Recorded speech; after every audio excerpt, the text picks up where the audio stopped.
Greetings, YouTube. Welcome back to the channel. With the announcement that America Chavez and Gore are getting some variation of a buff, and keep in mind, let's discuss, for example, Deadpool X-Force. Did he get an overhaul technically?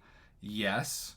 Is he now this really exciting champion that's close to in line with similar buffs and overhauls like Colossus or Magneto or Storm? Absolutely not. The animations look cool and they're longer, especially that special 2. But he technically has been buffed, and yet really needs another buff. I mainly use him for restoration kit synergies, as I am a full Suicide's Mastery player and probably always will be. But technically he's had an overhaul, but he's still disappointing. We can go through so many examples of champions like that. I'm not saying every champion should be God tier or beyond God tier. That's impossible, to be frank. But at the same time, whenever you see that a champion's being buffed, we've all had to learn. That doesn't mean excitement. On paper it does, but in reality it doesn't. So since Kabam announced in the last 24 hours that Gore and America Chavez are getting buffs, I have heard the same refrain in the comments of that video, in private messages behind the scenes. Prof, please talk about how Kabam continues to ignore the OGs. Now, let's talk about the elephant in the room, profit.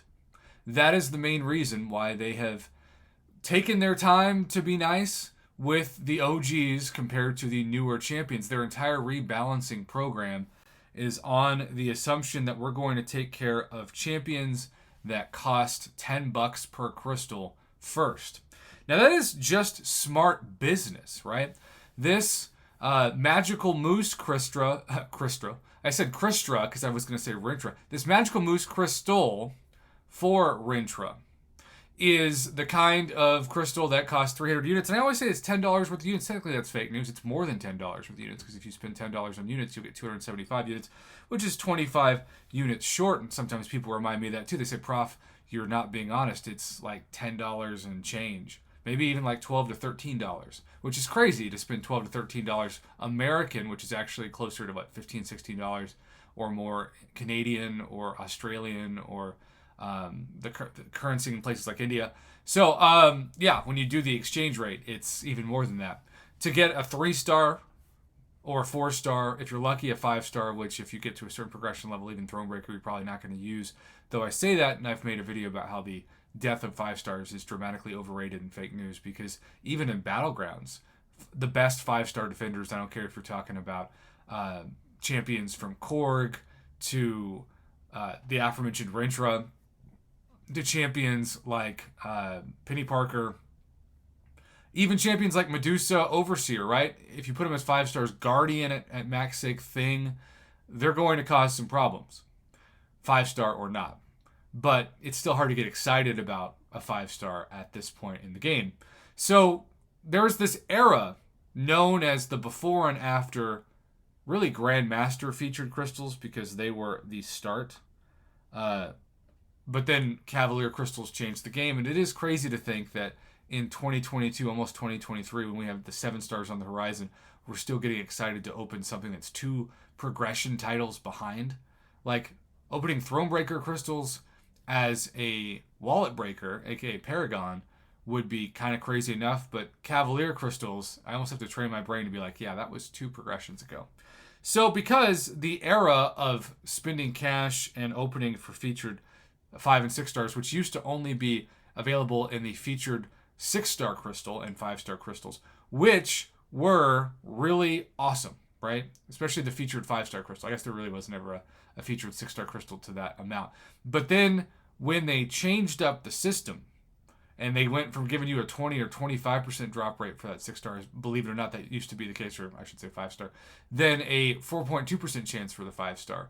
It really changed things, and it put the pressure on. If you want that new champion first, you got to go for almost impossible drop rates where you could open hundreds of crystals, even thousands of crystals, as we saw with Crystal Opening Whale, and still not get them. Or you're going to have to wait 3 months, whatever. Now, Kabam has improved that slightly by releasing the 6-star champion the same time they released the 5-star champion in the basic pool. But now there are well over 200 champions in that basic pool. So if you're thinking about, oh, they're in the basic pool, I'll get them. Well, if you're targeting a specific champion, even if all drop rates are the same for all champions, and I do not believe that is the case, and we'll never believe that's the case. They have an algorithm to disprove it on their website and in their patent law policies. You still have less than a 0.5% chance, less than half of 1%, to pull that specific champion in a 5 or 6 star crystal, which is also why dual class crystals are tempting, even though they're still terrible odds. So I get the complaint for the OGs. I get that we want Groot to finally be buffed, right? I did a video last night on the channel where I asked what champion deserves the buff the most. And, Groot, Loki's got some utility, though he's been silently nerfed by having buffs that you can't steal in the game, which completely defeats the purpose of him. And I still find Groot annoying to fight because I love to parry. But yeah, Groot should be so much better than he is. OG Iron Man, and speaking of other cosmic champions, how about inferior Iron Man? They could take this guy out of the game today. How about another champion that some of you commented, Prof, why don't you talk about this champion more? How about Captain Marvel? That's right, Captain Marvel Classic, Miss Carol Danvers. Why not give her a nice buff? Now, again, the answer is super obvious and simple, and I don't mean to sound unempathetic, but it's because we didn't spend money on her in her own featured Cavalier Crystal when she was introduced. They're just champions that many people have had for a very long time, and I truly believe the average summoner, particularly if you're starting out, has way more likelihood to open a 2015 champion than they do a 2022 champion. You can't tell me the drop rates for those are the same when the data continues to beg the question no. So you're going to get champions that you think on paper, like if you tell your friend I landed on Iron Man, they're like, oh my gosh, you won the game, right? And then you have to say quite depressed, no, actually it feels like I lost the game. And they're like, how is that possible? Iron Man's amazing in the movies and comic books and all that. There's kind of an opposite rule in this game where if they're OP in the comics, they're terrible in the game. And if they're terrible in the comics, they're going to be OP in the game. And I know it's not a hard and fast rule in internet phrases, but it still is the case with a lot of the champions. So Kabam, we have a lot of players who have these OG 6 stars and 5 stars. And I think with the 7-star champions on the horizon, many of which I guarantee you in that first basic pool that will be announced in the next few months, hopefully, many of which will be those 2015 OG champions, I anticipate a 7-star Captain Marvel Classic compared to a 6-star, say, Hercules. I know it's kind of an extreme example. It's a joke which one you'd rather have. Plus, I'm sure the rank up materials to take a 7-star to rank 2 are going to be so wild. We're talking about maybe multiple tier 6 catalysts. And by tier 6, I don't mean even basic. I mean tier 6 class catalysts that we're not going to be taking 7 stars up to rank 2 anytime soon.